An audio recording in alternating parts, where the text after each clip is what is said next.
제자 중 여럿이 듣고 말하되 이 말씀은 어렵도다 누가 들을 수 있느냐 한데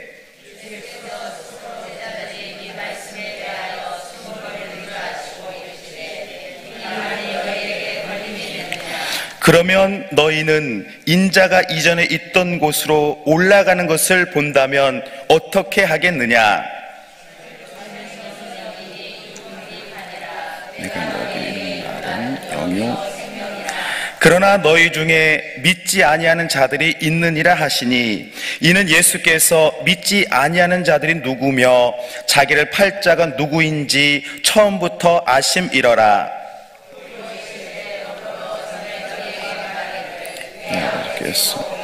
주지 아니하시면 누구든지 내게 올 수 없다. 그때부터 그의 제자 중에서 많은 사람이 떠나가고 다시 그와 함께 다니지 아니하더라. 시몬 베드로가 대답하되 주여 영생의 말씀이 주께 있사오니 우리가 누구에게로 가오리이까?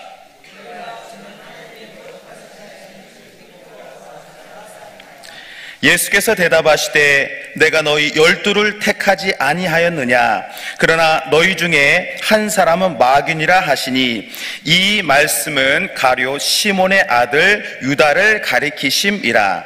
그는 12 중에 하나로 예수를 팔 자러라. 아멘.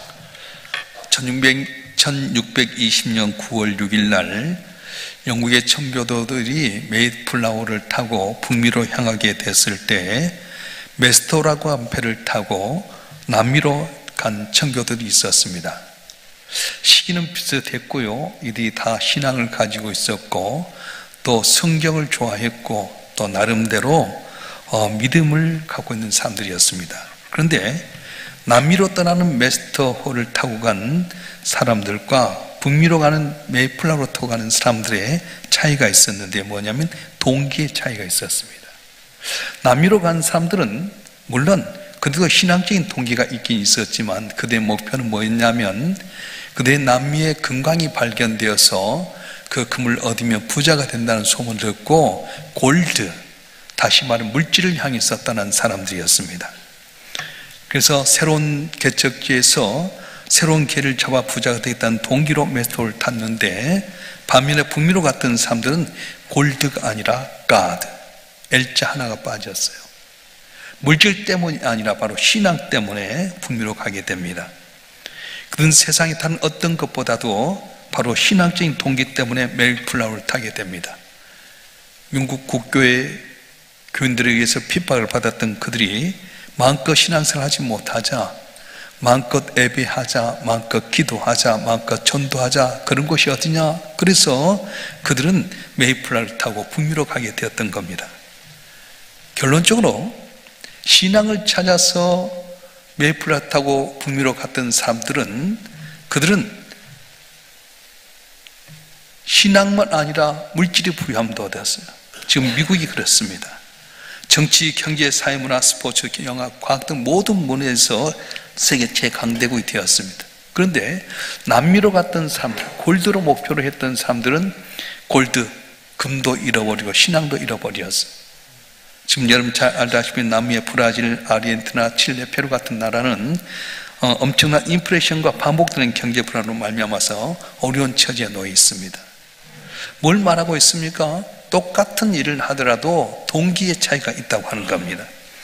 어떤 동기를 갖고 하느냐, 그 동기가 뭐냐에 따라서 결과가 달라지게 됩니다. 성경에 보면 예수님이 가는 곳마다 수많은 사람들이 몰려들었습니다. 그런데 그들이 모이던 동기가 무엇이었습니까? 크게 보면 두 가지 다른 동기가 있게 되는데, 첫째는 표정만을 따르는 사람들이 있었습니다. 예수님 곁에 있었지만 그들은 예수님을 따른 것이 아니라 예수님의 표적을 따르는 사람들이었습니다. 예수님이 가는 곳마다 인산인해를 이루게 됩니다. 그때마다 병든 자를 낫게 하셨습니다.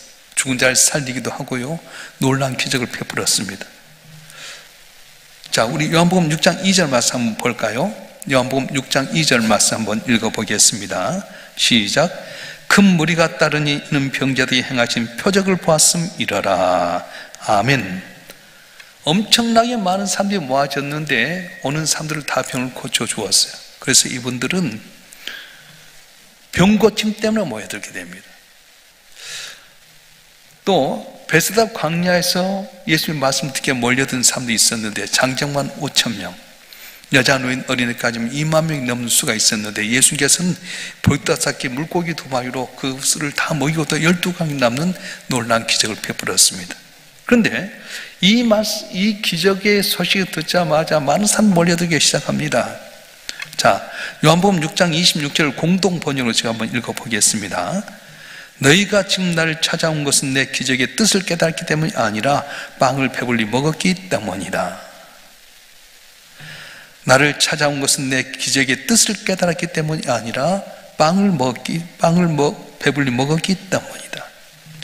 뭐 때문에 그들이 예수님께 모여들었습니까? 오병이의 기적을 통해 많은 떡, 많은 빵을 먹었기 때문에 그렇습니다.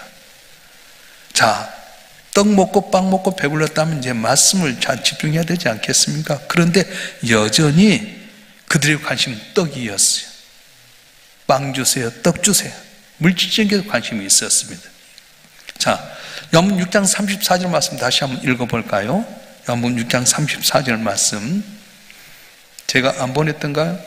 자, 34절 보겠습니다. 그들이 이르되 주여 이 떡을 항상 우리에게 주소서. 아멘. 이 떡을 항상 우리에게 주소서. 오병의 기적을 나타내서 떡을 먹었으면 이제 말씀에 집중해야 될 텐데 떡 계속 떡을 주시옵소서. 그는 생명의 말씀에 관심이 없었습니다. 시간이 지나도 배부르지 않도록 계속 떡만 달라고 하는 겁니다. 연세부 드시면 아시겠지만 우리가 6.25 지난 다음에 외국에서 우리나라에 구호 물자를 주었어요. 밀가루 주게 되고요. 그러면 누구를 통해 했냐면 이승만 대통령이 기독교인이었기 때문에 교회를 통해서 나눠주었어요. 많은 사람 교회에 모여들었습니다. 그래서 교회에 모여들긴 들었는데 그들의 관심이 뭐였습니까? 예수님이 아니라 바로 밀가루에 구호 물자였어요. 지금도 서울 근교에 매일 낮 12시가 되면 노숙자들이나 주변의 노인들을 위해서 밥을 해주는 교회가 있습니다. 굉장히 좋죠. 어려운 분들에게 식사를 대접하는 게 참 좋습니다. 그런데 그들이 교회에 와서 있는 이유가 뭐냐 하면 예수님 목적이 아니라 바로 먹는 거예요. 물론 교회가 어려운 자를 위해서 밥을 하는 것 좋습니다. 그런데 밥을 먹는 데만 집중하면 영적인 관심 없으면 어렵게 된다는 거예요. 우리도 대하동 성년에 있을 때 노숙자들이 많아서 일부 때 이제 오시면 2,000원씩 돈을 주었어요. 한 100명까지 왔어요. 다 가다 주일날 아침 되면 일삼에게 2,000원. 우리 교회를 덧어서 일산을 싹 훑으면 몇만 원 번다는 거예요. 그런데 이제 우리가 총회에서 들어보니까 노숙자의 돈을 준 것이 그들 망하게 하는 거였어요. 일어설 수 있게끔 해야 될 텐데 이분들이 교회를 다니며 돈을 주다 보니까 일자를 찾지 않습니다. 교회가 돈 주지 말아라 그렇게 됐어요. 우리 교회도 안 준 거예요. 그러니까 그들이 돈이나 떡이나 식사가 매개체가 돼서 예수의 복음을 듣게 하는 게 목적인데 너무 돈, 떡, 또 식사에만 관심 갖다 보니까 영적인 뒤로 하게 되고 교회도 번아웃 되게 되고요. 어느 분도 그 때문에 영적인 것은 관심 없고 육에만 관심 갖다 보니까 서로가 어렵게 되어버렸다는 거예요. 예수님께서는 오병의 기적을 나타낸 다음에 당신이 하늘에서 내려온 산떡이니 누군지 이 떡을 먹으면 죽지 않냐고 영원히 산다고 말하게 됩니다. 그래서 생명의 떡에 대해서 이야기하게 되는데 사람들이 어떤 반응을 나타냅니까? 우리 60절 말씀 보겠습니다. 60절 말씀 시작. 제자 중 여럿이 듣고 말하되 이 말씀은 어렵도다 누가 들을 수 있느냐 한데. 어렵다. 이 말 뜻이 무엇일까요? 정말로 예수님 말씀이 난해한 겁니까? 이야기 어려운 겁니까? 그렇지 않습니다. 싫다는 말이에요. 떡을 달라 했더니 왜 이런 말 줍니까? 이런 말 썼습니다. 떡을 주십시오. 그런 의미예요. 자, 60절 쉽게 표현하면 우리는 그런 가르침 받기 싫습니다. 우리가 당신에 온 것은 떡을 먹기 위한 것이지 질병 고쳐주라고 하는 것이지 초자연적인 능력을 행하라고 한 것이지 당신 말씀 들어온 것 아닙니다. 싫습니다. 그런 뜻이에요. 그는 예수님의 메시지에 관심이 없었습니다. 그동안 행했던 기적을 보여달라고 했던 겁니다. 다시 말 금나라 뚝딱하면 금이 나오고 은나라 뚝딱하면 은이 나오는 그런 기적을 보여달라고 하는 겁니다. 그는 육적인 것만 추구했습니다. 근데 예수님 그들을 향해서 뭐라고 말씀하십니까? 63절 말씀 보겠습니다. 63절 말씀 시작.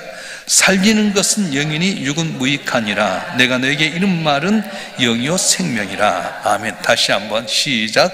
살리는 것은 영이니 육은 무익하니라. 내가 너에게 이른 말은 영이요 생명이라. 아멘. 다시 말하면 영적인 것에 관심 두라는 거예요. 육적인 것에 관심 갖기보다는 영적인 것, 눈에 보이는 것에 관심 갖기보다 눈에 보이지 않는 영적인 것에 관심을 가지라는 겁니다.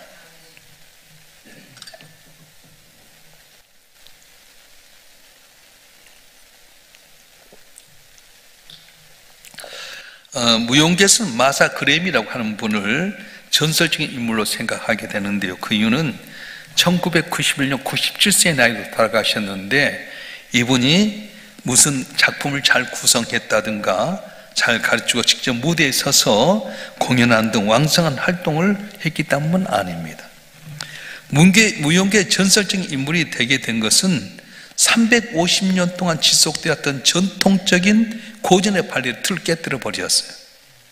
동기가 뭐였냐? 이분은 1894년 미국 펜실베니아에서 의사의 딸로 태어났습니다. 어렸을 때 아주 깨끗한 물이 있는데 아빠가 애야 저 물을 넣었더니 깨끗해요. 그래? 손을 한번 여봐라. 손을 딱 여가지고 그 손을 현미경에 비춰봤어요. 그랬는데요 너무 균이 많은 거예요. 애야 저렇게 깨끗한 물 겉으로 보기에는 깨끗하지만은 현미경으로 보면 많은 균이 있단다. 세상을 살 때 눈에 보이는 대로만 보지 말고 보이지 않는 부분까지 세심하게 살피는 것이 좋단다. 그래서 이 어린애가 자라나면서 그걸 마음에 두었어요. 발레를 하기 시작하는데 발레를 하면서 사람의 얼굴 뒤에 감춰진 슬픔, 품위 속의 위선, 친절 속의 증오, 무지 속의 순박함이 보이기 시작했습니다. 겉으로 드러난 것과 보이지 않는 것 너무 차이가 있는 걸 보면서 사람들의 눈에 보이지 않지만 그것을 드러내는 무용을 한번 해야 되겠다. 그래서 말보다도 무용이 더 편한 자기의 무용으로 이렇게 해보려고 하는데 그동안 고전 발레의 틀이 너무 좁고 너무 제한적이었던 겁니다. 그래서 이분이 과감하게 고전적인 발레의 틀을 깨버리게 말았습니다. 이것이 현대무용의 막을 올리는 시초가 되게 됐고요.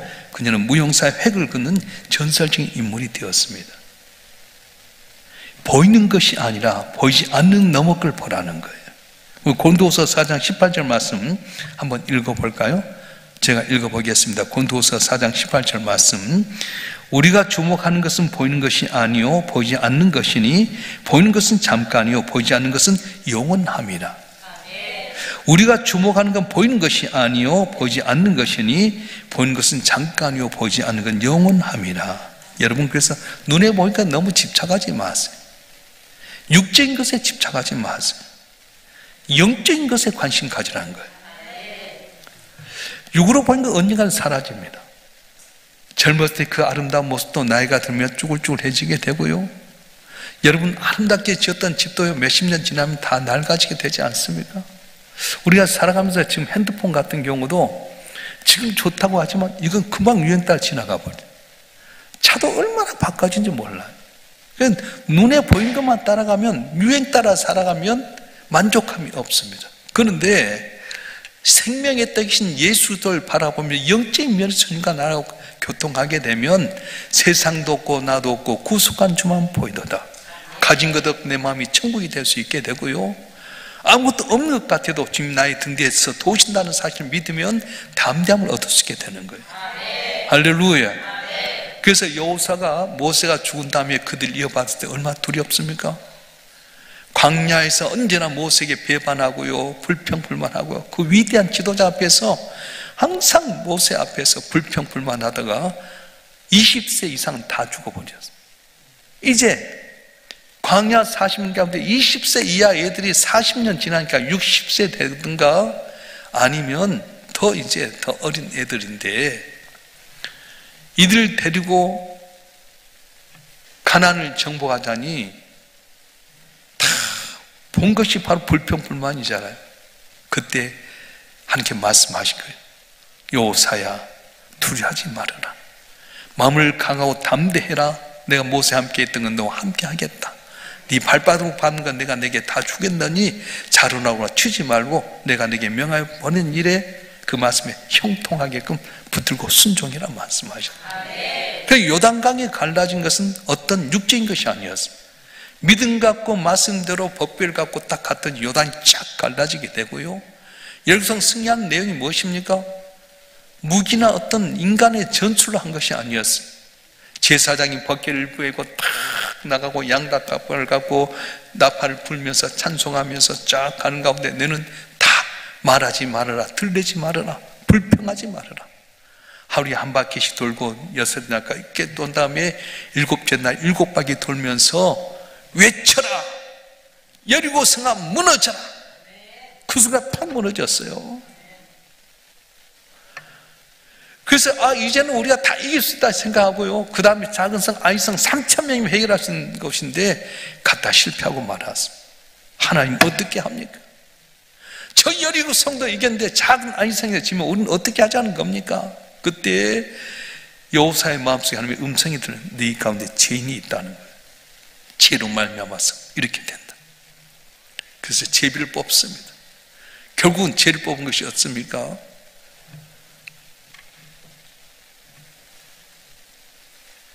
아간이라고 하는 사람이 결국 뽑히게 돼요. 자기 집안에 제비 뽑을 때 미리 회개했으면 아마 돌 맞아 죽지는 않았을 텐데 끝까지 자기 뽑을 때까지 하다가 돌에 맞아 죽어요. 그 아굴 골짜기가 되잖아요. 아간이 죽은 자리가 아굴 골짜기예요. 승리의 비결이 무엇입니까? 눈에 보이는 것이 아니라 눈에 보이지 않는 영적인 힘이었습니다. 성령도 보이지 않는 영적인 힘이잖아요. 그래서 초대교회가 그렇게 부흥하게 된 것은 돈이 있는 것이 아니에요. 그래서 베드로가 했던 말이 제일 중요합니다. 은도 없고 금도 없다. 그래서 내게 있는 것 곧 나사렛 예수 이름을 명하노니 일어날 때 앉으면 일어나는 역사가 있었어요. 교회는 돈으로 한 것 아닙니다. 단지 필요하시겠다 돈을 주실 때가 있어요. 중요한 건 나사렛 예수의 이름으로 전진하면 오늘도 병든 자가 낫게 되고요, 떡의 문제도 해결되게 되고요, 내가 걱정했던 문제도 해결되는 역사가 일어날 줄로 믿습니다. 할렐루야. 자, 표정만 따르고 눈에 보이는 것만 추구하고 육적인 것만 추구하던 그들에게 예수께 살리는 떡에 대해서 이야기하니까 영은 살리고 육은 무익한 거다. 육적인 것 쫓지 말고 영적인 것을 짜자 했더니 그들이 어떤 반응을 나타냈냐면 요한복음 6장 66절 말씀 한번 읽어보겠습니다. 요한복음 6장 66절 말씀 시작. 그때부터 그의 제자 중에서 많은 사람이 떠나가고 다시 그와 함께 다니지 아니하더라. 그 대부분의 사람이 떠나버리고 말았어요. 오병이의 기적을 나타낼 땐 수많은 사람들이 모여들더니 떡을 달라고 하더니 영적인 문제를 이야기하니까 다 떠나버리고 맙니다. 우리가 그때 명성교회 새벽에 세미나 갈 때 목사님 이야기 들었죠. 목사님이 너무 힘들어서 죽을 위기에 있을 때 하나님께서 은사를 주었어요. 병 고치는 은사를 주셨잖아요.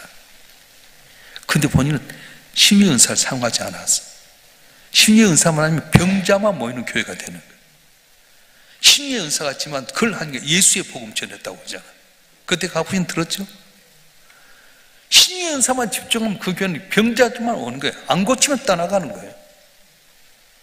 근데 목사님은 신유의 은사를 받았지만 그걸 사용하지 않았어요.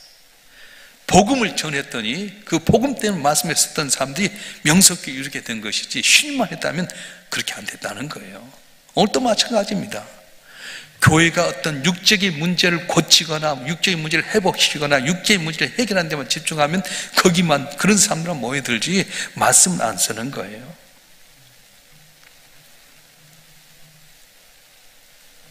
그래서 표적을 따르는 사람들이 예수님이 있었어요. 동기가 표적을 보고 따르는 사람들. 두 번째는 말씀이신 예수님을 따르는 사람들이 있습니다. 다시 말하면 남은 자들이 있었는데 그 사람들 어떤 사람? 말씀을 따르는 사람들. 자, 다 떠나고 남은 제자들에게 예수님 말씀하십니다. 67절 말씀 보겠습니다. 시작. 예수께서 12제자에게 이르시되 너희도 가려느냐. 이 말은 떠나는 뜻이 아니라 남아있는 자의 반을 위해서 하신 말씀이에요. 그때 베드로가 뭐라고 말씀하냐면 68절 말씀 보겠습니다. 시작. 시몬 베드로가 대답하되 주여 영생의 말씀이 주께 있사오니 우리가 누게로 가오리까. 아멘. 이런 고백이 여러분의 있기를 주님으로 축원합니다. 주님 영생의 말씀인데 내가 어디로 가겠습니까? 진리신 주님이 나와 함께 하시는데 내가 누구에게 가겠습니까? 표적 없어도 좋습니다. 난 주님 한 분만으로 만족하겠습니다. 그런 고백이에요. 처음에 베드로도 표적을 따는 생각 똑같았어요. 밤이 맞도록 그물질했지만 한 마리 고기 잡지 못했을 때에 깊은 곳에 그물 내려라.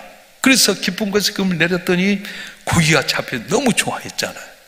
그러나 표적을 보고 난 다음에 거기에 머물러 버린 것이 아니라 날 따라오라 했더니 베드로가 그물도 버려두고 배도 버리고 떠나게 됐던 겁니다.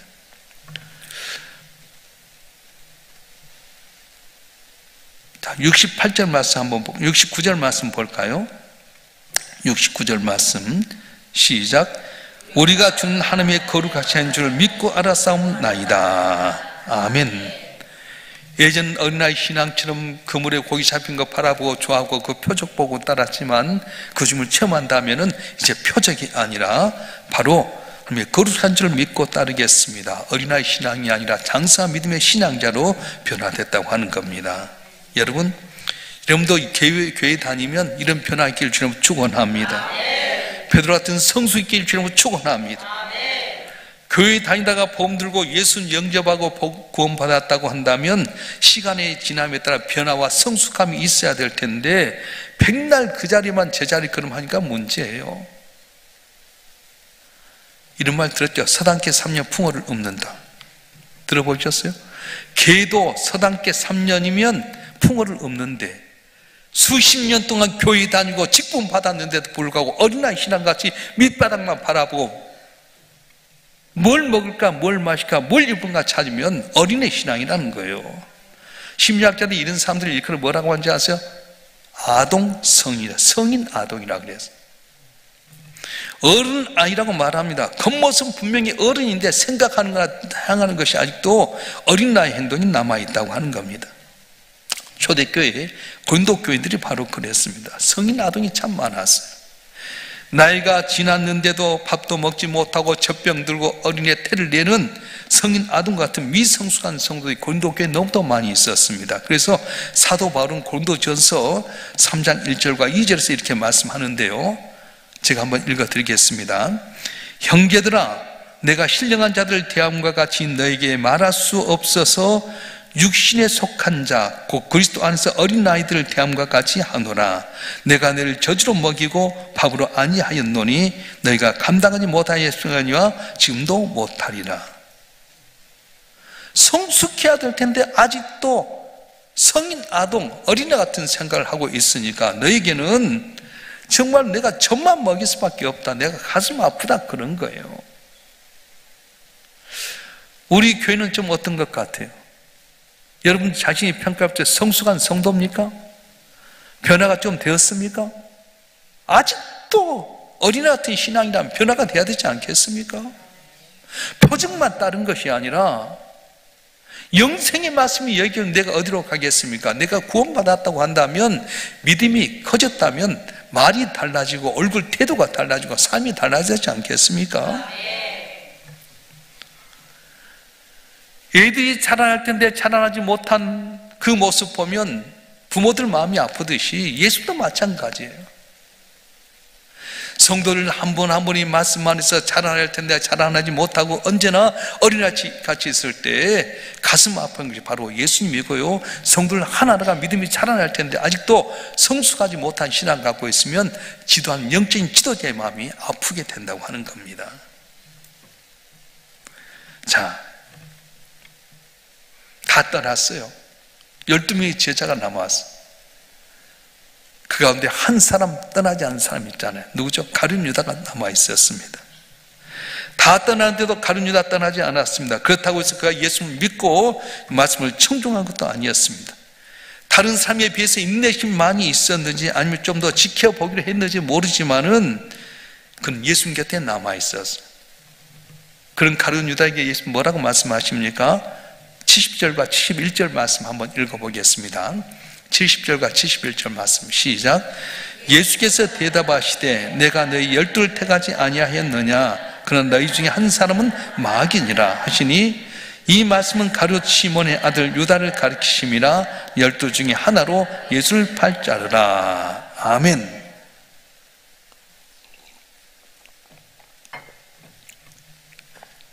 가룟 유다도 다른 11 제자들과 함께 예수님 곁에 남았습니다. 그런데 생명의 땡이신 예수 믿기 위해서 남은 것이 아니었습니다. 전혀 변화되지 않은 타락된 본성을 그대로 가지고 있었습니다. 겉으로는 점잖은 척, 신실한 척, 친절한 척, 충성한 척 했지만은 그게 지금 전혀 변하지 않았어요. 육의 욕심이 있었어요. 어떤 욕심이 있었습니까? 예수님이 한번 한 자리 하면 그 자리에서 뭔가 부귀영화 얻으려고 했는데 십자가에 못 박혀 죽겠다고 하니까 전치가 달라지잖아요.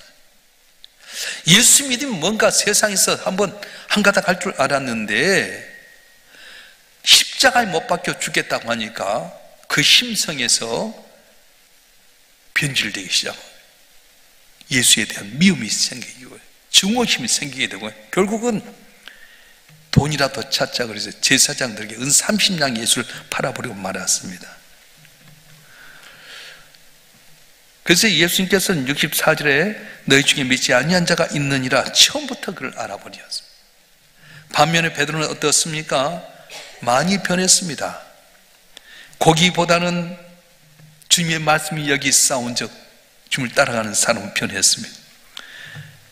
표정만을 따르는 사람의 자리에서 말씀으로 오신 주님을 따르게 됩니다. 현재보다 미래에 대한 꿈을 갖기 시작했고요.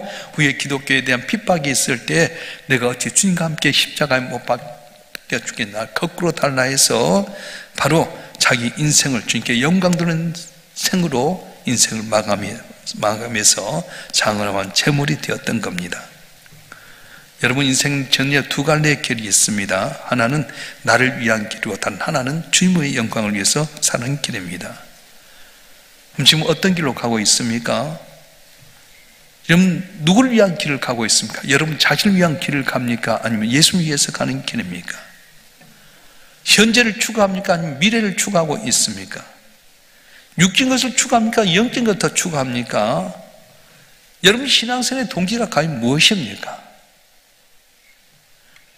표적을 따르느냐 생명 말씀 예수님을 따르느냐에 달려있는데 영적인 것 생명 말씀 예수님을 따름으로 말미암아서 인생의 길에 더더욱 복받고 승리하고 칭찬받는 복된 삶이 되었으면 좋겠습니다.